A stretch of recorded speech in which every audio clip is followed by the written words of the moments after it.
Airport authority of India में apprentices के पद निकले हैं, उसके बारे में आज चर्चा करेंगे। तो एयरपोर्ट अथॉरिटी ऑफ इंडिया क्या है? आपको पता है, एक बहुत बड़ी कंपनी है, एक mini Ratna category 1 public sector enterprises है, भारत सरकार के अंतर्गत आती है। तो आपके पास एक सुनहरा मौका है कि आप यहाँ पर अप्रेंटिसशिप अपनी कर सकें। Notification for engagement of graduate, diploma, ITI apprentices आप कर सकते हैं अंडर अप्रेंटिसेस एक्ट 1961। तो airport authority of India regional headquarter eastern region is inviting applications from the eligible candidate who are domicile of West Bengal, Bihar, Orissa, Chhattisgarh, Jharkhand, Andaman and Nicobar island and Sikkim for an apprenticeship training program of 1 year in regional headquarter Kolkata and various airports in eastern region for the year 23-24। तो एक साल के लिए आप training कर सकते हैं अगर आपने ग्रेजुएशन कर रखी है, डिप्लोमा कर रखा है या फिर आईटीआई ट्रेड किसी भी ट्रेड में आपने कर रखा है आईटीआई, तो आप एक साल का अप्रेंटिसशिप कर सकते हैं एयरपोर्ट अथॉरिटी ऑफ इंडिया के साथ। तो डिसिप्लिन देख लेते हैं कौन कौन से में निकली है और कौन कौन से ट्रेड में। ग्रेजुएशन अगर आपने कर रखी है BTech in aeronautical, automobile, architecture, किसी भी ट्रेड में हो आप, civil, computer science, data analysis, electrical, electronics, IT, mechanical, 30 सीटें हैं। एक साल के लिए आप अप्रेंटिसशिप कर सकते हैं। अगर आप ग्रेजुएट हैं तो 15,000 स्टाइफंड मिलेगा पर मंथ, अगर डिप्लोमा कर रखा है तो 12,000। इसी प्रकार से अगर आपने डिप्लोमा कर रखा है किसी भी ट्रेड में तो 45 सीटें हैं, और अगर आपने आईटीआई ट्रेड कर रखा है कोपा से, computer operator, programming assistant, electrical, mechanic, electronics या फिर स्टेनो, तो 55 पद हैं आपके पास और 9,000 रुपये आपको स्टाइफंड मिलेगा। कहाँ पर आपके अप्रेंटिसशिप होगी? कोलकाता, बहरामपुर, बागडोगरा, भुवनेश्वर, कूच बिहार, देवगढ़, गया, ऐसे आप आगे देख सकते हैं। और लास्ट डेट है 31 जनवरी। एजुकेशन क्वालिफिकेशन, अगर आपने ग्रेजुएशन या फिर डिप्लोमा कर रखा है तो आपकी फुल टाइम ग्रेजुएशन होनी चाहिए और 4 साल की डिग्री या फिर 3 साल का डिप्लोमा इंजीनियरिंग से in any of the above mentioned stream recognised by AICTE government of India. अगर आपने आईटीआई ट्रेड कर रखा है तो कैंडिडेट शुड पोसेस आईटीआई या फिर नेशनल सीवीटी सर्टिफिकेट होना चाहिए आपके पास। और कंडीशंस क्या हैं? एक बार जहां पर आपको स्टेशन अलॉट हो गया वो बाद में चेंज नहीं किया जाएगा, वहीं पर आपको अपनी अप्रेंटिसशिप करनी होगी। पहला पॉइंट ये कहता है। सेकंड पॉइंट है as per the provisions of the apprenticeship act 1961 as amended from time to time. अगर आपने पहले अप्रेंटिसशिप कर रखी है या आपने पहले कर रखी थी बीच में छोड़ दी तो आप एलिजिबल नहीं हैं एयरपोर्ट अथॉरिटी ऑफ इंडिया में अप्रेंटिसशिप करने के लिए। थर्ड पॉइंट है as per the apprenticeship act 1961 candidates who had apprenticeship training job experience for a period of 1 year or more after the attainment of essential qualifications shall not be eligible। अगर आपने graduation, diploma या फिर ITI trade के बाद 1 साल का experience है आपके पास या आपने अप्रेंटिसशिप कर रखी है तब भी आप एलिजिबल नहीं हैं। Eligibility criteria, only Indian nationals from the eastern region are eligible.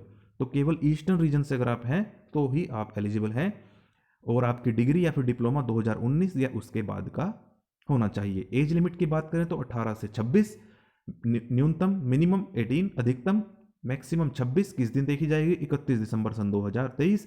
लेकिन एज रिलैक्सेशन अपर एज लिमिट में रिजर्व कैटेगरी के लिए है, SC ST के लिए 5, OBC के लिए 3। ऐसे ही आपको पता है कि केंद्र सरकार के जो रिजर्वेशन के रूल है वो यहाँ पर भी एप्लीकेबल होंगे। मोड ऑफ सिलेक्शन क्या रहेगा?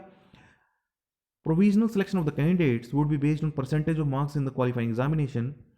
तो आपके डिप्लोमा में, ग्रेजुएशन में, आईटीआई ट्रेड में जितने परसेंटेज ऑफ मार्क्स होंगे उस आधार पर आपको प्रोविजनली सिलेक्ट कर लिया जाएगा। शॉर्ट लिस्ट कैसे किया जाएगा? हो सकता है आपका इंटरव्यू हो या केवल आपके डॉक्यूमेंट चेक कर ही आपको अप्रेंटिसशिप के लिए बुला लिया जाए। आपके रजिस्टर्ड ईमेल आईडी पर मैसेज भेजा जाएगा तो आप ईमेल आईडी सही भरें और जितने ज़्यादा आवेदन आएंगे जितने आवेदन आएंगे उसके आधार पर यह डिसाइड किया जाएगा कि इंटरव्यू लिया जाएगा या केवल डॉक्यूमेंट वेरिफिकेशन। अगर ज़्यादा कैंडिडेट अप्लाई करते हैं तो इंटरव्यू होगा, कम करते हैं तो केवल डॉक्यूमेंट वेरिफिकेशन के आधार पर आपकी सिलेक्शन कर ली जाएगी। Final selection will be based on interview या फिर DV। The selected candidate will be posted preferably at the given location in eastern region based on their registration location. तो जहाँ से भी आप रजिस्ट्रेशन करवाएंगे तो आपको पास का ही स्टेशन देने की कोशिश की जाएगी। जनरल इंस्ट्रक्शंस की बात करें तो लास्ट डेट 31 जनवरी है। अप्लाई कैसे करना है आपको? अगर आप ग्रेजुएट हैं, डिप्लोमा है तो NATS.education.gov.in पर जाकर आप रजिस्ट्रेशन करवाएं। अगर आपने ITI किसी भी ट्रेड से कर रखी है तो आप apprenticeshipindia.org जहाँ से आप रजिस्ट्रेशन करवाते हैं अपने अप्रेंटिसशिप के लिए, और वहाँ पर आपको और भी वैकेंसीज मिल जाती हैं।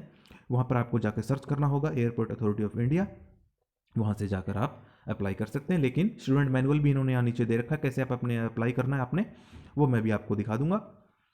तो candidate should register themselves with the concern portal prior to applying for apprenticeship training in AI without fail annexure 1 and 2।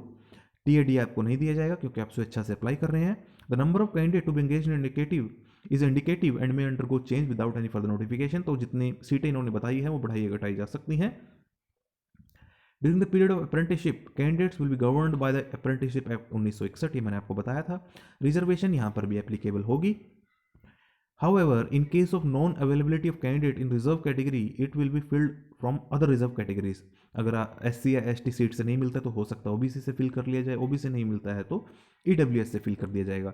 Airport authority of India has no obligation to give regular employment to apprenticeship. तो अगर जैसे आपकी 1 साल की apprenticeship complete हो जाती है तो आप ये नहीं कह सकते कि मुझे रेगुलर जॉब दी जाए।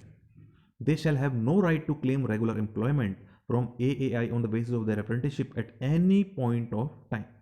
The decision of management will be final and binding on all candidates on all matters relating to eligibility, acceptance or rejection of the applications, mode of selection, cancellation of the selection process either in part or full।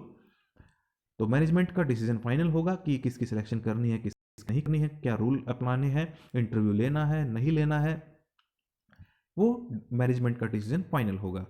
AAI management does not take any responsibility to reply to the candidate organization for non-selection। हो सकता है अगर आपकी selection ना हो तो आप query करेंगे कि सिलेक्शन क्यों नहीं हुई, तो आपका जवाब नहीं दिया जाएगा। ये टोटली डिपेंड करता है मैनेजमेंट के ऊपर कि आपको जवाब दे या ना दे, क्योंकि उन्होंने पहले ही लिख दिया 9th पॉइंट में कि उनका डिसीजन फाइनल है। It shall be the sole responsibility of the candidate to get their profile verified from their respective regional board. तो जिस भी बोर्ड से आपने अपनी ग्रेजुएशन, डिप्लोमा, ITI ट्रेड किया है तो वहाँ से आप अपनी प्रोफाइल वेरीफाई करवा लें। Candidate applying for more than 1 discipline will not be considered and their application will be rejected. तो एक से अधिक डिसिप्लिन के लिए आप अप्लाई ना करें। हो सकता है आप इलेक्ट्रिकल के लिए अप्लाई कर दें, कोपा के लिए भी अप्लाई कर दें, मैकेनिकल के लिए अप्लाई कर दें, ऐसा ना करें। No application fees being charge, तो आपसे कोई एप्लीकेशन फीस नहीं ली जा रही है। The candidature of the applicant would be provisional, subject to verification of all certificates and submission of certificate of medical fitness। तो आपके जो कैंडिडेचर है वो इस चीज़ पर डिपेंड करेगा कि जो इन्होंने एलिजिबिलिटी क्राइटेरिया बताया है, जैसे कि ग्रेजुएशन, डिप्लोमा, ITI ट्रेड, वो आपके पास है या नहीं है, 2019 या 19 के बाद का है क्या नहीं है, 18 से 26 साल आपकी आयु है या नहीं है, मेडिकल फिटनेस सर्टिफिकेट आपके पास है या नहीं है। तो ये सारी चीज़ें आपकी देखी जाएगी, तब जाकर आपका प्रोविजनली सिलेक्शन होगा। At any stage of selection process, if it is found that the candidate has furnished false or incorrect information, then the candidature of the candidate is liable to be cancelled। अगर आपने गलत information दी है अपने application form में, तो बाद में अगर AAI को पता चल जाता है तो आपका कैंडिडेचर बीच में भी रद्द किया जा सकता है।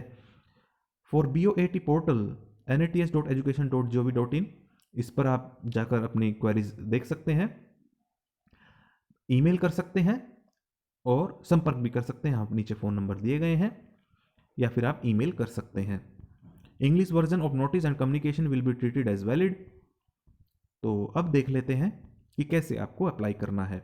ये इन्होंने पूरा स्टूडेंट मैनुअल दिया है, यहाँ पर इन्होंने इंडेक्स भी दे दिया है, यहाँ पर आप चेक कर सकते हैं स्टूडेंट का रजिस्ट्रेशन, प्रोफाइल कैसे बनानी है, कॉन्टैक्ट कैसे करना है बाय स्टूडेंट, कॉन्ट्रैक्ट एक्सेप्ट और डाउनलोड कैसे करना है, स्टूडेंट की प्रोफाइल लॉग कैसे करनी है, सारी चीज़ें यहाँ पर बताई गई है।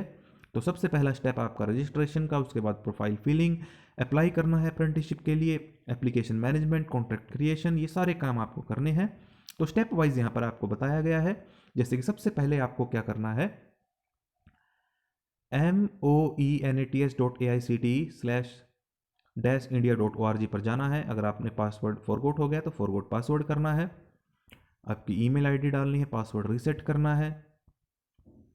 तो ऐसे ही आपको एक एक स्टेप फॉलो करना है। स्टेप 5 में आपको success popup will appear on the screen and password is shared over your email. आपका पासवर्ड जो है रीसेट हो चुका है। उसके बाद आपको दोबारा से वेबसाइट को विजिट करना है और अपनी डिटेल्स डालनी है, लॉगिन करना है। उसके बाद basic detail, education detail, communication information जैसे address, mobile number, email address, ये सारे सही डालिएगा। इसी से आपसे संपर्क किया जाएगा। Training preference, bank details, registration form for student, ये रजिस्ट्रेशन फॉर्म है जो आपको फिल करना है। जो जो बातें यहाँ पर पूछी गई हैं सभी आपको डालनी होंगी। स्टेप सेकंड में आपको एजुकेशन डिटेल्स डालनी है। सबसे पहले आपकी बेसिक डिटेल थी, उसके बाद एजुकेशन डिटेल, उसके बाद आपसे कम्युनिकेशन इन्फॉर्मेशन पूछी जाएगी, वो सारी आप सही सही डालें। टोटल 5 स्टेप हैं। उसके बाद ट्रेनिंग प्रेफरेंस, कहाँ पर आपकी लोकेशन आप चाहते हैं। उसके बाद बैंक डिटेल्स आपको डालनी है जिसमें आपको स्टाइफंड आपको दिया जाएगा। उसके बाद profile view and final submit करना है स्टेप 6 में। कॉन्ट्रैक्ट मैनेजमेंट बाय स्टूडेंट, तो कॉन्ट्रैक्ट करना है आपको एक, तो आप पूरे डिटेल्स पढ़ लें कॉन्ट्रैक्ट की। अप्रेंटिसशिप का title, description, duration, location, skill, qualification, ये सारी चीज़ें पढ़ लें। और ऐसे ही आपको कॉन्ट्रैक्ट एक्सेप्ट करना है और उसके बाद अपना डाउनलोड कर लेना है। Contract is downloaded by student and engage into apprenticeship programme. ये आपका अप्रेंटिसशिप कॉन्ट्रैक्ट रजिस्ट्रेशन फॉर्म है, जैसा फिल करने के बाद आपको दिखाई देगा। स्टूडेंट की प्रोफाइल लॉक हो जाएगी। Once a student is contract is created the profile is locked as they can't apply for any more apprenticeship. तो जैसा इन्होंने ऊपर ही बता दिया था कि एक से अधिक डिसिप्लिन में आप अप्लाई नहीं कर पाएंगे तो आपकी प्रोफाइल लॉक हो जाएगी। If the need any change in profile they need to request BOAT for it, तो बोर्ड को रिक्वेस्ट करनी होगी तो आप चेंजेस कर पाएंगे। अगर आपको कोई फिर भी क्वेरी रह जाती है तो ईमेल एड्रेस यहाँ पर दिया गया है, लैंडलाइन नंबर दिया गया है, इस पर आप संपर्क कर सकते हैं। कैंडिडेट इंस्ट्रक्शन मैनुअल, ये एक बार आप पढ़ लेना। तो सारी चीज़ें मैंने आपको बता दी हैं। उसके बाद आप रजिस्ट्रेशन जब सक्सेसफुल हो जाएगा तो उसके बाद की भी बातें मैंने आपको सारी बता दी हैं। तो बस अब आपको क्या करना है, अप्लाई करना है और इस वीडियो को ज़्यादा से ज़्यादा शेयर करना है ताकि और भी कैंडिडेट्स जो अप्रेंटिसशिप करना चाहते हैं उन तक इन्फॉर्मेशन पहुंच जाए। 36 पेज का ये टोटल नोटिफिकेशन है। आप इसे वेबसाइट से AAI की वेबसाइट से डाउनलोड कर सकते हैं और चैनल को ज़रूर सब्सक्राइब करें।